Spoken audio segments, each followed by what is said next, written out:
Hello students, welcome back. Last lecture में हमने current के बारे में कुछ बातें करी थी और रेजिस्टेंस के बारे में कुछ बातें करी थी। क्लियर। इस लेक्चर में हम करंट और उसके आगे की थोड़ी बात करेंगे, जिसमें रेजिस्टेंस और उसके बारे में जो इंपॉर्टेंट क्वेश्चंस है जो जेई नीट के लिए कॉम्पिटिटिव टाइप की एग्जाम्स में पूछे जाते हैं, आपके बोर्ड्स की जो सीईटी होती है उसमें भी आते हैं। क्लियर। तो लास्ट टाइम जो पढ़ा था उसमें हमने एक चीज़ ये डिराइव करी थी, क्या था वो? Current in a conductor, NEAVD। यहाँ तक क्लियर। उसके बाद हम रेजिस्टेंस लाए थे R, जो था ρL/A। ओके, इसमें जो रो था वो क्या था? 2m/Ne², tau. यहाँ तक क्लियर। ओके, अब ध्यान से देखा जाए तो रेजिस्टेंस कब चेंज होगा? रेजिस्टेंस कब चेंज होगा? जब रो चेंज हो जाए, एल चेंज हो जाए, ए चेंज हो जाए। क्लियर। मतलब कि अगर लेंथ चेंज हो जाएगी तो रेजिस्टेंस चेंज हो जाएगा, एरिया चेंज हो जाएगा, क्रॉस सेक्शन एरिया चेंज होगा तो रेजिस्टेंस चेंज होगा, और रजिस्टिविटी चेंज होगी तो एरिया चेंज होगा। पर जब रजिस्टिविटी कब चेंज होगी? रजिस्टिविटी तब चेंज होगी जब नंबर ऑफ इलेक्ट्रॉन्स चेंज हो जाए, मतलब कि मटेरियल चेंज हो जाए। क्या चेंज हो जाए? मटेरियल। मतलब कि कॉपर है, उसका कुछ मानो कि 10 इलेक्ट्रॉन थे। क्लियर। और दूसरा मैंने ले लिया एल्यूमिनियम, उसके अंदर 5 इलेक्ट्रॉन थे, तो इसकी नंबर ऑफ इलेक्ट्रॉन्स कम है, इसके नंबर ऑफ इलेक्ट्रॉन ज़्यादा है, मतलब रेजिस्टेंस में चेंज आएगा। क्लियर। मतलब रेजिस्टिविटी जब मटेरियल चेंज होता है तभी चेंज होगी। उसके बारे में और आगे बात करेंगे ध्यान से। तो अब ये रेजिस्टेंस के ऊपर से कुछ क्वेश्चन पूछे जाते हैं जो एमसीक्यू में आते हैं, और आप उसको देख के घबराइएगा नहीं, बहुत इजी ट्रिक है। पहले मैं आपको उसका कॉन्सेप्ट समझा दूंगा, उसके बाद मैं आपको एक शॉर्ट ट्रिक बता दूंगा उसको सॉल्व करने की। क्लियर। ठीक है। तो एक क्वेश्चन ऐसा है कि एक कंडक्टर है जिसकी लेंथ है L। कितनी लेंथ है? L। क्रॉस सेक्शन एरिया दिया हुआ है A, और इसकी रजिस्टिविटी दी है रो। ओके, तो अब अपने को क्वेश्चन ऐसा दिया है कि find out the new resistance when the length of the conductor is twiced.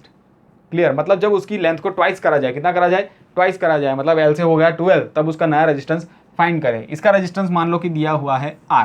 Clear. Question सबको पता चला? ओके, नया कंडक्टर ये रहा जिसकी लेंथ है 2L। क्लियर। अब ध्यान से, ये कंडक्टर है, इसको मैंने खींचा तो जाहिर सी बात ये पतला हो जाएगा। अब पतला हुआ है दैट मीन्स व्हाट? इसका क्रॉस सेक्शन एरिया चेंज हो गया। क्या चेंज हो गया? क्रॉस सेक्शन एरिया चेंज हो गया। तो नया क्रॉस सेक्शन एरिया मैंने ले लिया है A'। क्या ले लिया है भाई? A'। ध्यान से, इसकी रेजिस्टिविटी तो चेंज नहीं होगी, यही मटेरियल है, मैंने अभी बताया आपको। हाँ, पर लेंथ चेंज हो गई, क्रॉस सेक्शन एरिया चेंज हो गया तो रेजिस्टेंस डेफिनेटली चेंज हो जाएगा। बहुत अच्छा। ध्यान से, ऐसी एक क्वांटिटी और है, रेजिस्टिविटी के अलावा एक क्वांटिटी और है जो चेंज नहीं हुई। कौन सी क्वांटिटी? वॉल्यूम। कौन सी? वॉल्यूम। ध्यान से देख, इतना कंडक्टर था, उसको मैंने खींच के इतना करा है, ना तो मैंने उसको काट के अलग करा है, ना तो कोई और मटेरियल ज्वाइन करा है। ध्यान से, तो इसका जो भी वॉल्यूम है वो दोनों का सेम रहेगा। क्लियर। तो हम वॉल्यूम मेथड से इसको सॉल्व करेंगे। तो इसके वाले में मैं ले लूँगा V इनिशियल। क्या ले लेंगे अपने? V initial. तो एरिया तुझको दिया हुआ है क्रॉस सेक्शनल, लेंथ तुझे दे दिया, तो इजीली निकाल सकता है A × L, एंड इसके लिए मैं बोलूँगा V फाइनल, वॉल्यूम फाइनल। तो उसका नया एरिया क्या है? A'। उसकी नई लेंथ क्या है? 2L। यहाँ तक क्लियर। अब दोनों मैंने क्या बोला? सेम है, तो इन दोनों को इक्वेट कराए, क्या हो जाएगा? AL = A' 2L। कहानी समझ आई? ठीक है। L ने L को मारा, नया A' क्या आया तुम्हारा? A/2। यहाँ तक क्लियर। क्लियर। ओके, पहले वाले का रेजिस्टेंस मैंने बोला R, तो वो क्या होगा? ρL/A। अब दूसरे वाले का रेजिस्टेंस मैंने R' बोला, क्या बोला? R'। तो अब क्या हो जाएगा? रो 2L, L की जगह पे 2L अपॉन A'। क्या आएगा? A'। यहाँ तक क्लियर।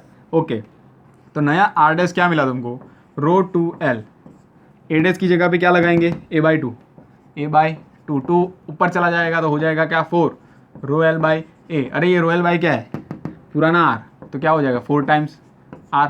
यहाँ तक क्लियर। ओके, लिखें इसे।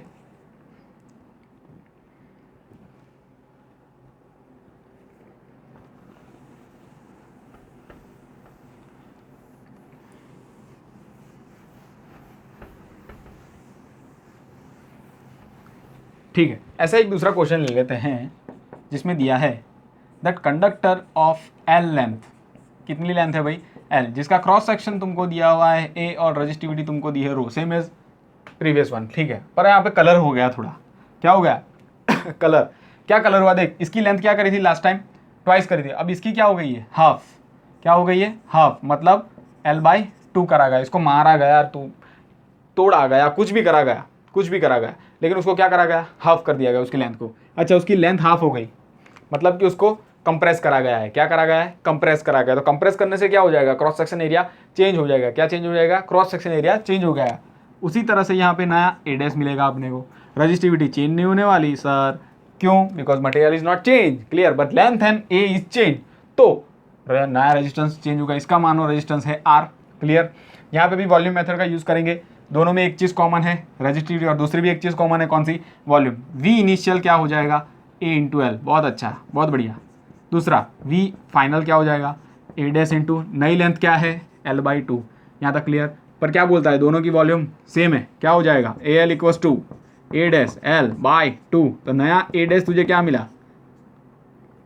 2 टाइम्स ए, क्या मिला? 2 टाइम्स ए, यहाँ तक क्लियर। अच्छा, नए वाले का resistance R dash equals to क्या बोलेगा? रो, नई लेंथ एल बाई टू और नया एरिया 2a, क्लियर। 2 नीचे जाएगा, क्या बन जाएगा? रो एल बाई ए, और यहाँ पे 4। अच्छा, रो एल बाई तुझे पता है ये रो एल बाई ए मतलब पुराना आर, तो नया आर क्या बना? R dash equals to 1/4 times R, यहाँ तक क्लियर। ओके, अब ध्यान से देख, इसकी एक शॉर्ट मेथड है। उसकी शॉर्ट मेथड में ये है कि जो भी नया आर आएगा वो n स्क्वायर टाइम्स पुराना आर होगा। New R becomes n square times the original R या फिर इनिशियल आर। पर सर यहाँ पे n क्या है? जो n है वो क्या है? देख, नंबर ऑफ टाइम्स इंक्रीज या फिर decrease of length, number of time increase और डिक्रीज ऑफ लेंथ। तो इसको अप्लाई कर देख ध्यान से। यहाँ पे तुझे क्या बोला गया? लेंथ हाफ करी गई, मतलब आर डैश इक्वल्स टू 1/2 का स्क्वायर आर, 1/2 का स्क्वायर क्या हो जाएगा? 1/4 आर। भाई आंसर तो आ गया। उसी तरह से लास्ट वाले में क्या करा था तुमने? इसका अप्लाई करके देख, लेंथ क्या कर दी तूने? ट्वाइस कर दी, तो नया R dash equals to twice का स्क्वायर आर 4r। क्या यही आंसर आ रहा था? क्लियर। मतलब ये वाली कहानी तुझे बहुत इंपॉर्टेंट है तेरे लिए, इसको तू कहीं पे भी यूज़ कर सकता है। क्लियर, सही है, क्लियर यहाँ पे। ओके, पॉज करें वीडियो को और इसे लिखे। ओके, अब हम पढ़ेंगे टेम्परेचर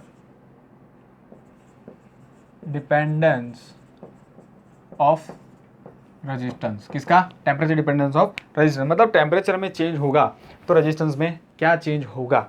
ठीक है, यहाँ पे हम ज़्यादातर बात करेंगे कंडक्टर एंड सेमीकंडक्टर की। किसकी? कंडक्टर एंड सेमीकंडक्टर की। कंडक्टर में होता क्या है? बहुत सारे फ्री इलेक्ट्रॉन्स होते हैं, और सेमीकंडक्टर में क्या होता है? थोड़े बहुत इलेक्ट्रॉन्स होते हैं, बाकी सब बाउंडेड होते हैं। क्लियर। और इंसुलेटर की बात इसलिए नहीं करेंगे क्योंकि उसमें इलेक्ट्रॉन्स होते ही नहीं है, फ्री इलेक्ट्रॉन्स होते ही नहीं है। क्लियर। ओके, तो रेजिस्टेंस का इक्वेशन हमने क्या निकाला था? रो एल बाई ए, जिसमें रो क्या था? 2m upon n square tau L by A, यहाँ तक क्लियर। ठीक है, तब टेम्परेचर के इंक्रीज और डिक्रीज में ये वाली टर्म का बहुत इंपॉर्टेंट रहेगा। कौन सी वाली टर्म? ये वाली टर्म का बहुत इंपॉर्टेंस रहेगा। ठीक है, आपने पहले पढ़ा हुआ था 11th स्टैंडर्ड में कि जब टेम्परेचर इंक्रीज होता है तो जो भी इलेक्ट्रॉन्स मटेरियल के अंदर होते हैं वो वाइब्रेशन ज़्यादा हो जाता है उनके बीच, उनके अंदर जो वाइब्रेटिंग फ्रीक्वेंसी होती है वो बढ़ जाती है। क्लियर, मतलब जो धीरे धीरे मूवमेंट हो रही थी वो क्या हो जाती है? एकदम फास्ट हो जाती है। क्लियर। इसका मतलब ये, ध्यान से सुन, इसका मतलब ये कि ये इलेक्ट्रॉन है जो पहले ऐसे चल रहा था, फिर इधर गया, फिर इधर गया, फिर इधर गया, फिर इधर गया, फिर इधर गया। क्लियर। पर मैंने इसका टेम्परेचर बहुत बढ़ा दिया तो क्या हुआ?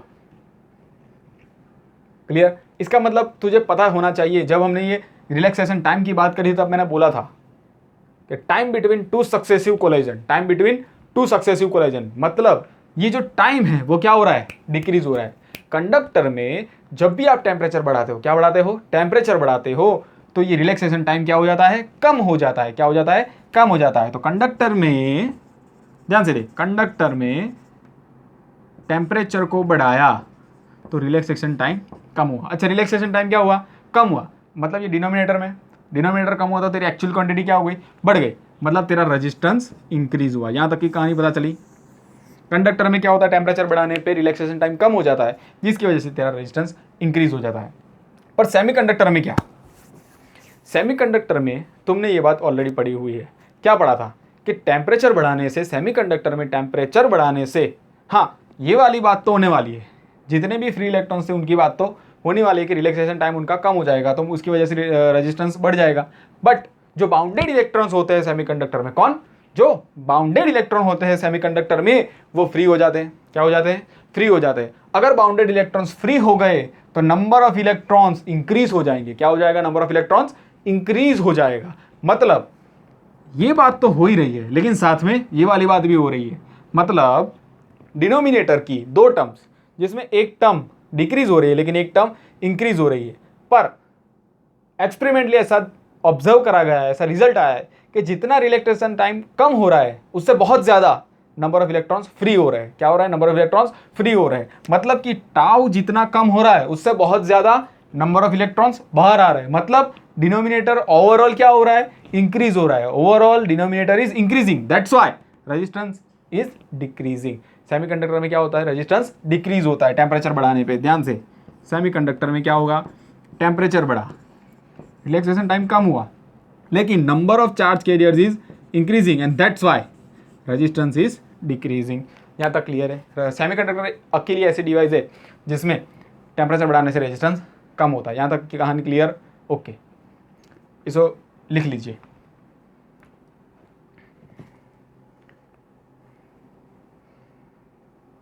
ओके,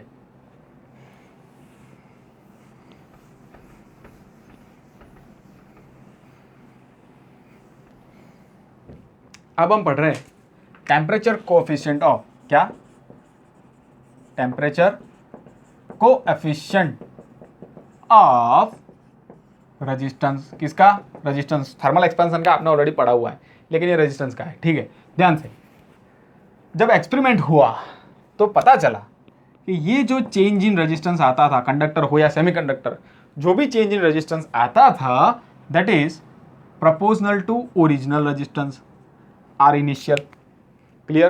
क्या हुआ भाई? जो भी चेंज इन रेजिस्टेंस आया वो किस पे डिपेंड करता था? जो ओरिजिनल रेजिस्टेंस था उसके ऊपर। दूसरी बात, जो ये चेंज इन रेजिस्टेंस था वो एक और चीज पे डिपेंड करता था, that was change in temperature. क्या? Change in temperature. बस सही बात है सर, क्या मजाक कर रहे हो? टेम्परेचर बढ़ाया घटाया तभी तो रिलैक्सेशन टाइम में चेंज हुआ, तभी तो नंबर ऑफ इलेक्ट्रॉन्स में चेंज हुआ, तभी तो रेजिस्टेंस चेंज हुआ। बहुत अच्छा। तो टेम्परेचर पे भी डिपेंड करता था डायरेक्टली प्रोपोर्शनल, और इनिशियल रेजिस्टेंस पे भी डिपेंड करता था डायरेक्टली प्रोपोर्शनल वाले में। ठीक है, तो जब इन दोनों को क्लब करा जाए तो क्या हो जाएगा? ध्यान से देख, आर आई डी टी। यहां तक की बात है क्लियर? यहां तक ही क्लियर? अच्छा, अब ये प्रोपोर्शनलिटी मुझे हटानी है। क्या करना है? प्रोपोर्शनलिटी का कांस्टेंट रखना पड़ेगा। D R equals to alpha R I D T. क्या? Alpha R I D T. Sir ये अल्फा? जी हाँ, यही तो वो अल्फा है जो टेम्परेचर कोएफिशिएंट ऑफ रेजिस्टेंस है। टेम्परेचर कोएफिशिएंट ऑफ रेजिस्टेंस है। ध्यान से, इस अल्फा को बोला जाता है temperature coefficient of resistance. Temperature coefficient of thermal expansion आपने ऑलरेडी पढ़ा है, लेकिन ये दूसरी चीज है, आपको समझनी चाहिए। क्लियर? बहुत इंपॉर्टेंट है, इसके ऊपर एमसीक्यूज पूछे जाते हैं जो आपको अच्छे मार्क्स दे सकते हैं। क्लियर? ओके, ध्यान से देख। तो डी आर इक्वल टू क्या मिला? Alpha R I D T. और अब जो फालतू सी बुक होती है उसमें तुझे ये इक्वेशन डायरेक्टली दिया होगा। इसके बाद जो मैं इक्वेशन डिराइव कराऊंगा वो इक्वेशन तुझे डायरेक्टली दिया होता है, लेकिन वो डायरेक्टली करना होता नहीं है। उसको मैं समझाता हूँ कैसे। ये जो चेन था वो कौन सा चेन था? Fractional chain. बहुत कम चेंज है, D R D T. Clear? पर ऐसे तो बहुत सारे चेंज होंगे। क्लियर? तो उन सबको लेने के लिए हम क्या करेंगे? इंटीग्रेशन। क्या करेंगे? इंटीग्रेशन। अच्छा, इंटीग्रेशन ले लेते हैं। D R integration alpha R I D T. यहाँ तक ध्यान से। यहाँ पे क्या लिमिट लगेगी? इनिशियल से जो भी फाइनल वैल्यू आएगी वो। क्लियर? यहाँ पे क्या लिमिट लगेगी? टेम्परेचर।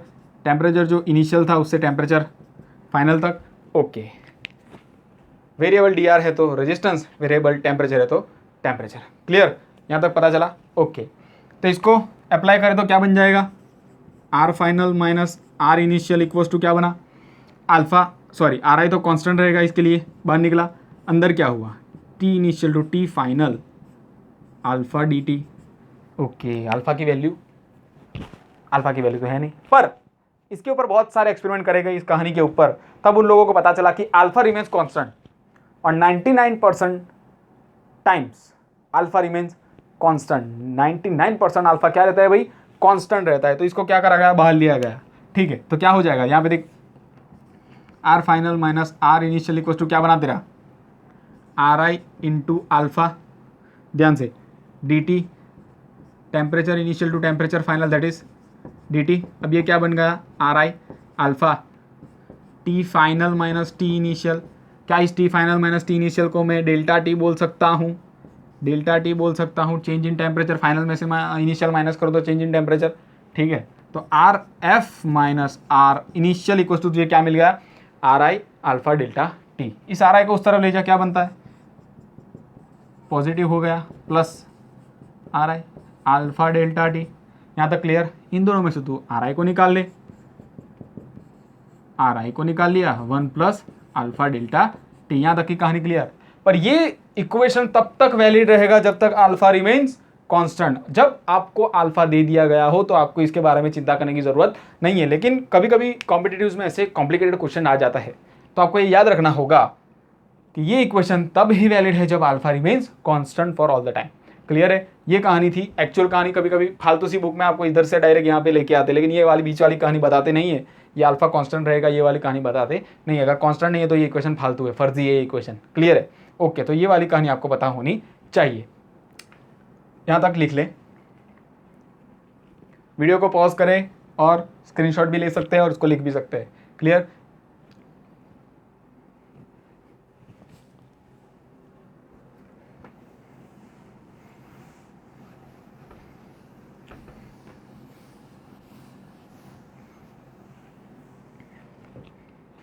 चलो आ जाओ वापस। क्या आया तुम्हारा, R final equals to R initial 1 plus alpha delta T. Clear. इसको रो के फॉर्म में कन्वर्ट करते हैं। क्या करते हैं, रो के फॉर्म में कन्वर्ट करते हैं। तो क्या हो जाएगा, rho final L upon A rho initial L upon A 1 plus alpha delta T. क्या rho L A L by A मर जाएंगे, बचेगा क्या, rho final equals to rho initial 1 plus alpha delta T. Clear. Clear. Okay. यहाँ पे होता क्या है, टेम्परेचर में चेंज होने की वजह से लेंथ और एरिया भी कभी कभी चेंज हो जाते हैं, पर उसका इतना कम सिग्निफिकेंस रहता है, बहुत ही कम चेंज होता है कि आप पुरानी लेंथ और नई लेंथ सेम ले सकते हैं, पुराना क्रॉस सेक्शन एरिया और नया क्रॉस सेक्शन एरिया सेम ले सकते हैं। हालांकि इसमें चेंज होता है, इसमें चेंज होता है, पर उतना चेंज नहीं होता कि ये बाकी जो ओरिजिनल लेंथ है उसको इन्फ्लुएंस करे। क्लियर। ओके, तो ये वाला इक्वेशन भी वैलिड रहेगा आपके लिए जब रेजिस्टिविटी के बारे में क्वेश्चन आएंगे तब। क्लियर। तो ये वाला फंडा आपको क्लियर है। ओके, तो इसके ऊपर मैं एक क्वेश्चन देता हूँ, वो आप सॉल्व करें खुद से। क्लियर। मैं तो करा ही रहा हूँ, आप भी सॉल्व करें। क्वेश्चन ऐसा है that resistance of a material at room temperature, कहाँ पे भाई, room temperature, that means 27 degree Celsius is 50 ohm. कितना है, 50 ओम। सो what will be the value of temperature if resistance become 68 ओम। ठीक है। अल्फा आपको दे दिया गया है 1.7 इंटू 10⁻⁻⁴ डिग्री सेल्सियस इनवर्स। यहाँ तक क्लियर। अच्छा, इसको खुद से ट्राई करने की कोशिश करें, खुद से ट्राई करें। चलो मैं कराता हूँ, आ जाओ।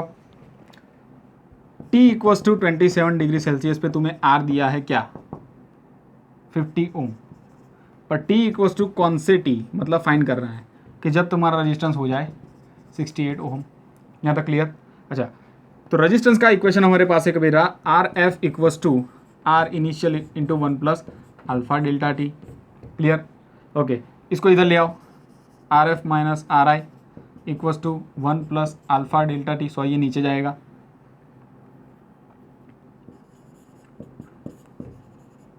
यहाँ तक clear, 1 plus alpha delta T. अब यहाँ पे आ जाओ, आर एफ की वैल्यू कितनी है, फाइनल की वैल्यू 68, इनिशियल की value 50 equals to 1 plus alpha delta T. Clear. -1 इधर आएगा, क्या हो जाएगा, 68 माइनस 50 अपॉन 50, डायरेक्ट एलसीएम ले लिया है मैंने।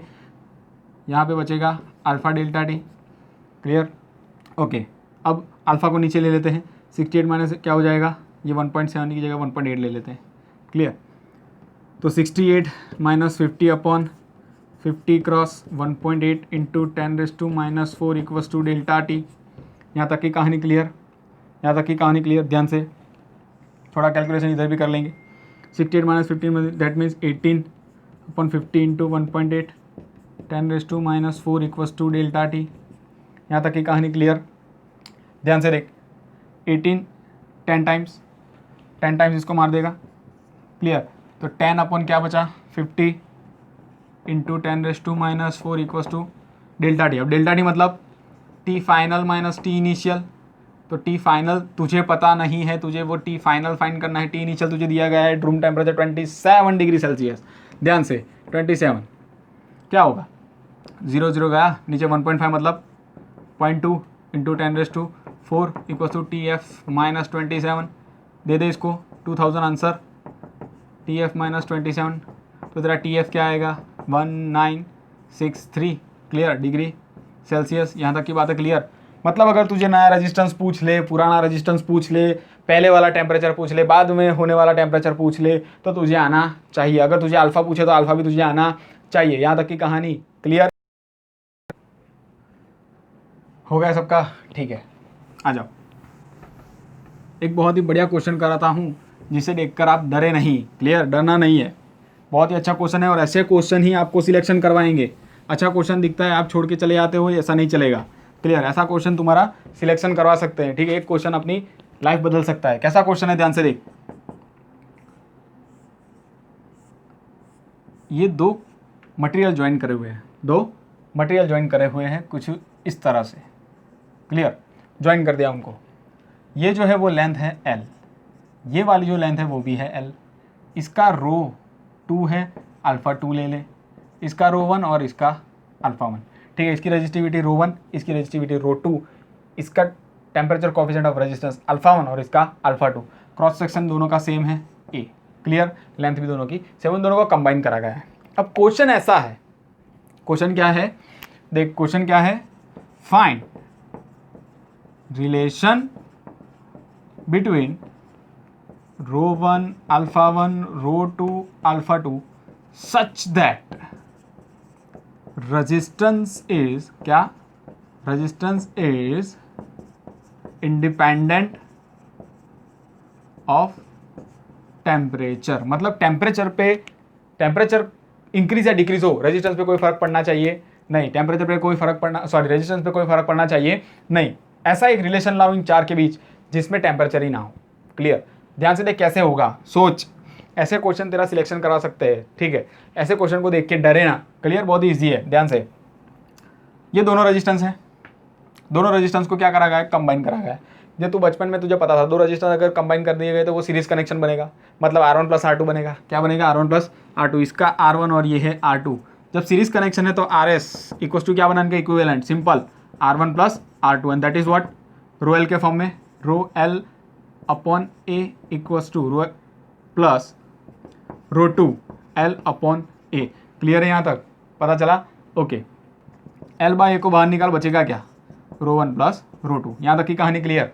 अच्छा, अब तुझे ऐसा पूछा गया कि ऐसे रिलेशन बताओ कि टेम्परेचर ही ना हो, मतलब कि टेम्परेचर के बढ़ाने या घटाने से रेजिस्टेंस में कोई भी फर्क पड़ने वाला ना हो, ऐसा एक रिलेशन लेके आओ। ठीक है, अब इसका मैं दूसरे फॉर्म में भी लिख सकता हूँ, RS equals to rho L upon A rho 2 L upon A। Clear, मानो कि मैंने डेल्टा टी टेम्परेचर इंक्रीज कर दिया। कितना टेम्परेचर इंक्रीज करा, डेल्टा टी टेम्परेचर इंक्रीज करा। मतलब मानो कि 100 था, मैंने 150 कर दिया, 50 डिग्री सेल्सियस इंक्रीज कर दिया। अब टेम्परेचर इंक्रीज करने पे इस पर क्या चेंज होगा वो तो हमें पता है सर, वो वाला इक्वेशन हम जानते हैं। कौन सा वाला, R1 1 plus alpha 1 delta T, पहले वाला R1 के लिए, प्लस R2 में क्या चेंज हो जाएगा, 1 plus alpha 2 delta T. Sir delta T common, हाँ भाई दोनों में सेम ही टेम्परेचर है ना, 50 डिग्री का ही चेंज हुआ है। ठीक है, ध्यान से।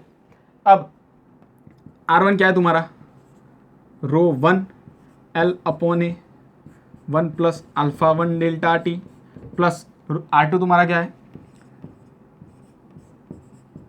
1 प्लस अल्फ़ा 2 डेल्टा टी। यहाँ तक की कहानी क्लियर, ओके। RS तुम्हारे पास ऑलरेडी है भाई, क्या है, L by A rho 1 plus rho 2। यहाँ तक की कहानी क्लियर।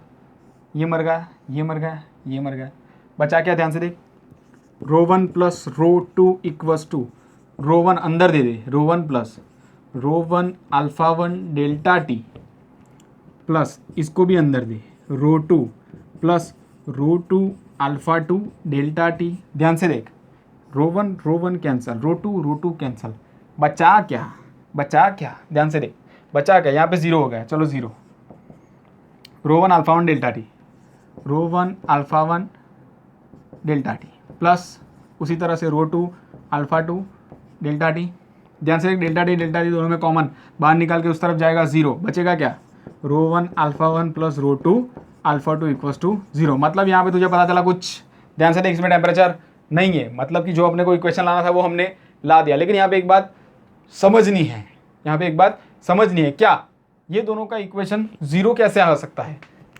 या तो ये पॉजिटिव हो या तो ये नेगेटिव हो, या तो वाइस वर्सा, ये नेगेटिव हो या ये पॉजिटिव हो, दोनों में से एक पॉजिटिव और दोनों में से एक नेगेटिव होगा, तभी तो क्या आएगा आंसर 0। मतलब कि पॉजिटिव अल्फा किसका होगा?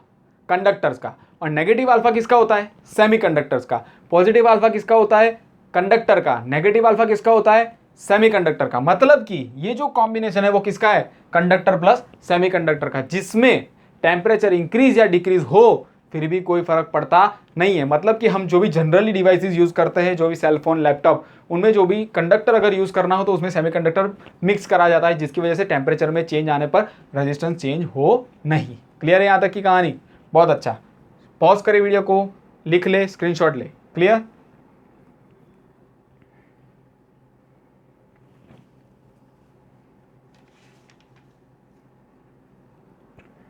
ओके।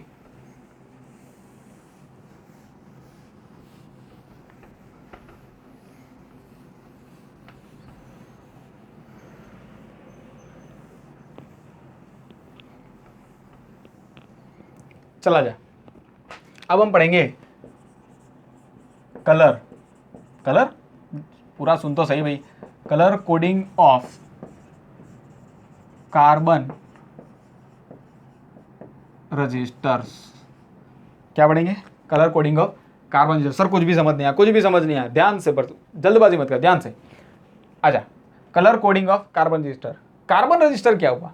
देख, एक स्पेसिफाइड रेंज ऑफ रजिस्टर होता है। एक बहुत सारे रजिस्टर आएंगे, लाइक अलॉयस के बने हुए, प्योर कंडक्टर के बने हुए, प्योर सेमीकंडक्टर के बने हुए। उसी तरह से एक टाइप है कार्बन रजिस्टर। क्या होता है? Carbon register. तो सिर्फ कार्बन रजिस्टर ही क्यों? क्योंकि कार्बन रजिस्टर कमर्शियली 98% यूज होता है। क्या होता है? 98% से ज़्यादा यूज होता है कार्बन रजिस्टर। अब उसका रीज़न, उसका पहला रीज़न क्या है? उसका पहला रीज़न ये है कि it is giving high resistance. क्या देता है तुमको? हाई रेजिस्टेंस देता है। सर हाई रेजिस्टेंस दे रहा है तो इसका साइज भी बहुत बड़ा होगा? नहीं नहीं, ऐसा नहीं है। इसका ये एडवांटेज बहुत ही अच्छा है कि it is compact in size. क्या है? Compact in size, still it is giving high resistance.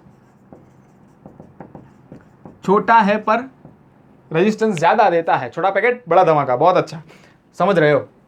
Compact in size, इसकी साइज बहुत कम होती है। राइस का जो दाना होता है ना, उसके जैसा आता है। क्लियर? ओके। अब सर ये कलर कोडिंग भी बता दो। अब सोच, वो राइस के दाने पे तू इसकी वैल्यू कैसे लिखेगा? इतनी छोटी चीज़ पे तू प्रिंट कैसे करेगा जो सालों तक रहे? क्लियर? हो सकता नहीं है, नामुमकिन, इम्पॉसिबल चीज़ है ये। तो उसके लिए क्या करा गया? उसके ऊपर कुछ कलरिंग स्ट्रिप्स लगाई जाती थी। क्या लगाया जाता है? Colouring strips. कैसे? देख, ये अपना रजिस्टर है ऐसा कुछ, इसके ऊपर ऐसे कलरिंग स्ट्रिप्स लगाई गई। ठीक है? और हर एक कलर ऐसे नहीं लगा दिया कि भाई RYB लगा दो, BGW लगा दो, ऐसा नहीं। इस जो कलर लगता था वो एक स्पेसिफिक रीजन से लगता था। उसका एक स्पेसिफाइड वैल्यू होती है। क्या होता है? एक स्पेसिफाइड वैल्यू होती है, एक सिग्निफिकेंस होता है उसका, जिसके ऊपर से इस रजिस्टर की वैल्यू निकल जाती है। क्लियर? क्या होता है, कैसे होता है, देख ध्यान से। BB Roy, GBVGW। सर ये क्या लिखा? एक बीबी रॉय नाम का आदमी था, वो अपनी बीवी का गुलाम था। तो जब भी उसकी बीवी उसे बुलाती थी बीबी रॉय, तो वो बोलता था जी बीवी जी। ठीक है? इससे तुझे याद रह जाएगा। ऐसा कुछ था नहीं। सबसे पहले ये जो होता है फर्स्ट स्ट्रिप, वो सेकंड ट्रिप, थर्ड ट्रिप और फोर्थ स्ट्रिप, चारों स्ट्रिप जो होते हैं उनके एक सिग्निफिकेंस है। वो सिग्निफिकेंस का एक टेबल होता है। क्या होता है? एक टेबल होता है। वो टेबल मैं यहाँ पे तुमको दिखा रहा हूँ। ये पहले ले लेते हैं colour, black, brown, red, orange, yellow, green, blue, violet, white. ठीक है? ये थे कलर्स। अब आता है नंबर। क्या आता है? नंबर्स। जो फर्स्ट एंड सेकंड स्ट्रिप होती है कलर की, वो नंबर्स देती है। क्या देता है? नंबर्स देता है। कैसे? देख, ब्लैक है तो 0, 1, 2, 3, 4, 5, 6, 7, 8 एंड 9 तक, यहाँ तक क्लियर। ब्लैक के लिए 0, ब्राउन 1, ठीक है। उसी तरह से यहाँ तक क्लियर। ये वाला थोड़ा वापस चला गया, यहाँ पे आ जा। क्लियर, यहाँ तक क्लियर है। ओके, नंबर्स, नंबर्स के बाद क्या आता है, ये इसको अलग लिख लेते हैं भाई। क्लियर, नंबर्स के बाद आता है मल्टीप्लायर। क्या आता है, मल्टीप्लायर। क्या आता है, मल्टीप्लायर। 10 का मल्टीप्लायर, कितने का, 10 का मल्टीप्लायर। अगर यहाँ पे 0 है तो 10⁻0, यहाँ पे 1 है तो 10⁻1, 10⁻2, 10⁻3, 10⁻4, 10⁻5, 10⁻6, 10⁻7, 10⁻8 और उसी तरह से 10⁻9। यहाँ तक क्लियर। ओके, ध्यान से, ये जो थर्ड आता है, मतलब 2 स्ट्रिप हुए, तीसरी स्ट्रिप और चौथी भी स्ट्रिप होती है, वो क्या दिखाएगी तुमको, टॉलरेंस। क्या दिखाएगी, टॉलरेंस। ध्यान से, परसेंटेज। क्लियर, उसमें कुछ नहीं होता, तीन होते हैं। कौन कौन होता है, 3 होता है। होते 2 ही है, लेकिन तीसरे को भी कंसिडर करना पड़ता है। पहला होता है गोल्ड। क्या होता है, gold, and that is 5% plus और माइनस। दूसरा होता है सिल्वर, जो होता है प्लस और माइनस 10%। और तीसरा आता है, आता नहीं, होता ही नहीं है, नो कलर, तो क्या हो जाएगा, प्लस और माइनस 20%। क्या हो जाएगा, प्लस और माइनस 20%। यहाँ तक की कहानी क्लियर सबको। अब इसको सॉल्व कैसे करें वो देख, अब इसको सॉल्व कैसे करें वो देख ध्यान से। अपनों ने एक ऐसा कार्बन रजिस्टर ले लिया, यही ले लेते हैं भाई अच्छे से बना के। ये अपना एक कार्बन रजिस्टर है, पहली स्ट्रिप, दूसरी स्ट्रिप, तीसरी स्ट्रिप, चौथी स्ट्रिप। पहली थी ब्लैक, क्या है, ब्लैक। दूसरी है रेड, तीसरी है ऑरेंज, क्या है, ऑरेंज। चौथा है गोल्ड। क्लियर यहाँ तक, black, red, orange and gold. तो सबसे पहले क्या है, ब्लैक। ब्लैक मतलब क्या आएगा, 0। क्या आएगा, 0। दूसरा क्या है, रेड। रेड का क्या है, 2, तो 2, ठीक है। अब तीसरी स्ट्रिप क्या दिखा रही है तुमको, फर्स्ट 2 और ये थर्ड और ये फोर्थ के लिए। क्लियर, तीसरी स्ट्रिप तुमको मल्टीप्लायर देगी। क्या देगी, मल्टीप्लायर, 10 का मल्टीप्लायर। ध्यान से देख, तीसरी स्ट्रिप तेरी क्या है, ऑरेंज। ऑरेंज का क्या है, मल्टीप्लायर 10⁻3, तो इंटू 10⁻3, ठीक है। चौथा है अपना गोल्ड। गोल्ड क्या है, प्लस और माइनस 5%। तो ये तेरा रेजिस्टेंस का वैल्यू। यहाँ तक क्लियर। क्या आया था, 0.2 इंटू 10⁻3 प्लस और माइनस 5%। क्लियर, ये है तेरी रेजिस्टेंस की वैल्यू, गोल्ड वाले रेजिस्टेंस की वैल्यू। यहाँ तक क्लियर है, यहाँ तक पता चला, ठीक है। इसको उतार ले अच्छे से।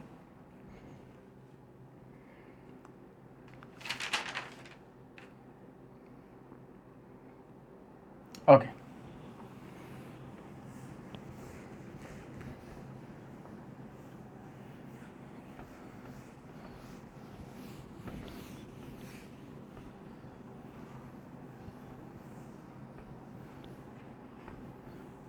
ओके। अब हम पढ़ेंगे अच्छा सा कॉन्सेप्ट, प्यारा सा कॉन्सेप्ट, जिसका इस चैप्टर में कोई यूज़ ही नहीं है। हाँ, लेकिन पीछे वाले चैप्टर्स में ये अपने लिए महान काम करने वाला है, दैट इज़ करंट डेंसिटी। कौन, करंट डेंसिटी। ये करंट का भाई है। कौन है, करंट का भाई है। सर कैसे, करंट कैसी क्वांटिटी है भाई, टेंसर, सही बात है, लेकिन उसे माना कैसे जाता है, स्केलर की तरह। तो करंट की जो डायरेक्शन बतानी पड़ती थी कभी कभी, उसके लिए इस करंट डेंसिटी को प्रोड्यूस किया गया, बनाया गया। क्लियर, और उसकी डेफिनेशन कुछ अच्छी है कि भाई J इक्वस टू, जे से दिखाया जाता है इसको, J इक्वस टू I/A। क्या, I/A। यहाँ पे डेंसिटी देख के तुम्हें एक क्वेश्चन दिमाग में आया होगा, सर डेंसिटी तो वॉल्यूम के लिए यूज होता है, आपने A लिखा है। हाँ, ये एक्सेप्शनल केस है। यहाँ पे डेंसिटी एरिया के बारे में डिफाइंड होगी। किसके बारे में डिफाइंड होगी, एरिया के बारे में। और ये जो करंट डेंसिटी है, उसकी डेफिनेशन ये होती है, current per unit area, current flowing per unit area. ध्यान से, इसमें 2 कंडीशन लगेगी। क्या लगेगा, 2 कंडीशन जो बहुत इंपॉर्टेंट है। क्या, that J is, current density is always in direction of current flow. कहाँ पे, करंट फ्लो की डायरेक्शन में ही करंट डेंसिटी आएगी। दूसरी चीज जो बहुत इंपॉर्टेंट है, that area is always perpendicular to direction of current flow. किसका, करंट फ्लो, ठीक है, किसका, करंट फ्लो। तो सर इसको समझाइए अच्छे से, देख ध्यान से समझा रहा हूँ, जल्दबाजी मत करिए यार। ये है अपना कंडक्टर, जिसमें ये इस डायरेक्शन में करंट I चल रहा है। अब ये है उसका क्रॉस सेक्शन एरिया। यहाँ पे देख, क्लियर, ये है उसका क्रॉस सेक्शन एरिया। क्लियर, मानो ये ए एरिया है क्रॉस सेक्शन, ठीक है, करंट जा रहा है आई, तो इसके लिए तो डिफाइन कर लेगा जे equals to I by A, यहाँ तक clear. Okay, current direction, sir J is always in direction of current flow, मतलब जे इस डायरेक्शन में आएगा, बहुत अच्छा। जो जे है वो है वेक्टर क्वांटिटी, उसका डायरेक्शन मिलेगा अपने को, जिससे अपने करंट का भी डायरेक्शन निकाल सकते हैं। बहुत बढ़िया, समझ में आ रहा है तुझे, बहुत तेज हो गया है तू। अब ध्यान से देख, area, area is always perpendicular to direction of current flow. कैसा लेना है, जो डायरेक्शन फ्लो, करंट के डायरेक्शन जो है फ्लो की, उसके परपेंडिकुलर हो। यहाँ पे परपेंडिकुलर है, ठीक है, सही, क्लियर, बहुत अच्छा, आ गया तुमको, वाह बेटा। अच्छा, अब ट्विस्ट आया, मैंने ऐसा दिया क्रॉस सेक्शन, मेरे एरिया मैंने ऐसा दिया, अब क्या करेगा तू? अब एरिया वेक्टर तो इस डायरेक्शन में आएगा, ए डैश बोल इसको, तो अब क्या करें? करंट डेंसिटी तो आ रही है ये वाली डायरेक्शन में, करंट क्योंकि इस डायरेक्शन में फ्लो हो रहा है, लेकिन क्रॉस सेक्शन एरिया का डायरेक्शन ये है, लेना परपेंडिकुलर है, क्या करें? मान कि ये एंगल है थीटा, क्या है भाई? थीटा, क्या है? थीटा, क्या है? थीटा। तो ये वाला कंपोनेंट क्या बनेगा जो इस डायरेक्शन में, ए डैश कॉस थीटा, क्या बनेगा? ए डैश कॉस थीटा। तेरा नया ए क्या आया? ए डैश कॉस थीटा। यहाँ तक की बात क्लियर? तो अब तू जे क्या लिखेगा? क्लियर, ए डैश कॉस थीटा। तो आई क्या बना? जे इंटू ए डैश कॉस थीटा, ए डैश कॉस थीटा। अब जे भी वेक्टर क्वांटिटी, एरिया भी वेक्टर क्वांटिटी, उन दोनों के साथ कॉस थीटा लगाए, मतलब ये कौन सा प्रोडक्ट? जे इंटू ए डैश, मतलब कि vector product, sorry dot product. Clear, कौन सा प्रोडक्ट? डॉट प्रोडक्ट हुआ। और दो डॉट प्रोडक्ट का vector, to dot product gives scalar quantity. यहाँ तक क्लियर? ये तुझे याद रखना है अच्छे से। क्लियर है यहाँ तक? हाँ कि ना बोल? क्लियर, ओके, यहाँ तक की बात तुझे समझ आई? ठीक है, तो यही होता है करंट डेंसिटी के बारे में। इसके बारे में अपने को इस चैप्टर में ज़्यादा ज़रूरत नहीं पड़ेगी, लेकिन नेक्स्ट जब मैग्नेटिज्म के बारे में डीप में जाएंगे तब हमें इसकी ज़रूरत पड़ने वाली है। पॉज करो, अच्छे से लिखो।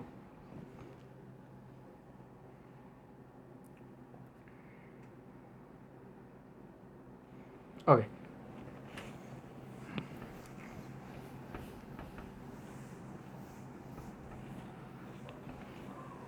आजा, अब हम पढ़ते हैं ओम्स लॉ का थोड़ा डिटेल। क्या पढ़ेंगे? ओम्स लॉ की थोड़ी सी डिटेल। सर आपने ऑलरेडी पढ़ाया हुआ है। हाँ मैंने पढ़ाया हुआ है, वो प्रूफ था। क्या था? प्रूफ था, ओम्स लॉ का प्रूफ था। लेकिन उसका स्टेटमेंट क्या है? Certain fixed physical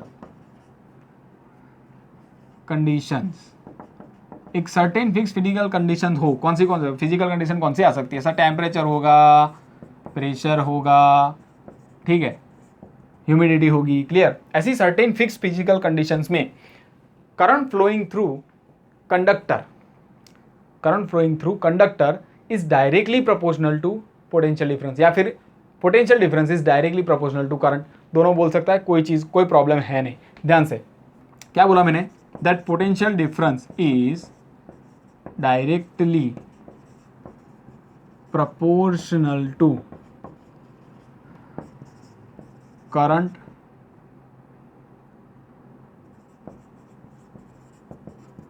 flowing through conductor। Clear? देख, ऐसा कंडक्टर है, अब यहाँ से करंट जा रहा है I, तो मुझे सिर्फ ये दो पॉइंट के बीच का करंट पोटेंशियल डिफरेंस चाहिए। तो इन दोनों पॉइंट के बीच का पोटेंशियल डिफरेंस क्या होगा? करंट तो सभी में सेम जा रहा है, तो V is proportional to I। Clear? तो क्या हुआ? ओम्स लॉ ने क्या बोला? V proportional to I। और जब proportionality V upon I equals to हटाया गया, तब क्या आया? कांस्टेंट, जो क्या था हमारा? रेजिस्टेंस। क्या था हमारा? रेजिस्टेंस। क्या था हमारा? रेजिस्टेंस। बहुत अच्छा। तो V by I equals to क्या आया? R। और R की वैल्यू हम क्या लेते थे? रो L बाई ए, और रो क्या होता था? 2m upon n e square tau L by A. ऐसा करते थे हम। यहाँ तक की कहानी क्लियर? अब ध्यान से यहाँ पे आ जा, बहुत इंपॉर्टेंट चीज़ सिखा रहा हूँ, ध्यान से। V by I equals to तुम्हें क्या मिला? 2m upon n e square tau L by A. Clear? इसको बहुत छेड़खानी करने की ज़रूरत नहीं है अपने को, इसको वापस रख दो। V by I equals to rho L by A. यहाँ तक क्लियर? एल यहाँ पे ले जा, आई उस तरफ ले जा, V by L equal to क्या बना, रो आई अपॉन ए। अच्छा आई अपॉन ए तुमने अभी पढ़ा, बहुत अच्छा, करंट डेंसिटी, क्लियर। और वी बाई एल, अरे V by L relation between electric field and potential difference, relation between electric field and potential difference, relation between electric field and potential difference, बहुत अच्छा। तो ये हो जाएगा E is a vector quantity, clear. अच्छा तो E equals to, अच्छा एक चीज़ हमने और भी पढ़ दी sir, resistivity is a reciprocal of conductivity, तो उसका उल्टा भी तो हो सकता है, सिग्मा जे, क्लियर।